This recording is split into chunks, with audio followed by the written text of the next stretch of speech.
The block, Minkowski's terrifying upgrade. Henceforth space by itself and time by itself fade away into mere shadows. Minkowski didn't hedge 1908. He welded them. In his picture, you don't live in time flowing. Your life is a geometric object sitting inside spacetime. Events aren't beads popping into existence and winking out. They're coordinates in a four-dimensional map. The train, the platform, the lightning, each is a point. Connect points that belong to the same enduring thing and you draw a world line. Thicken the line to cover the physical extent of a body, and you get a world tube. Get this, your body isn't fully here in the present. It's stretched from birth to death as a long, tapering tube. Tuesday at 3:17 is a circular slice through that tube. Wednesday at 9:02 is another. You don't come into being and then go out of being. The tube already includes the infant in the hospital, the teenager at the bus stop, the older you paying a bill in the quiet kitchen. Walk the tube and there you are. That's eternalism in street clothes. The view says all events exist. The yard of reality doesn't grow, it just is. What we call flow is the order in which a conscious observer samples slices along a time-like path.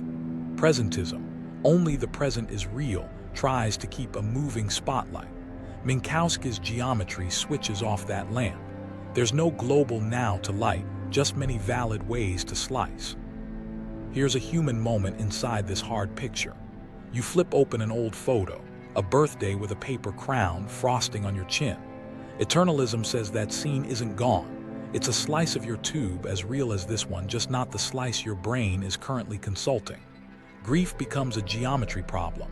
The person you lost is still located along their tube. You can't reach that coordinate, but the event exists in the structure. That thought can steady your breathing or hollow it out. Hold on, this isn't about minimizing loss. It's about locating it so you can breathe. But there was one problem for those hoping change is something more than indexing. If everything sits in the block, where do choices live? When did the decision happen? In the block view, choices are features of worldlines, branching causal webs etched into geometry.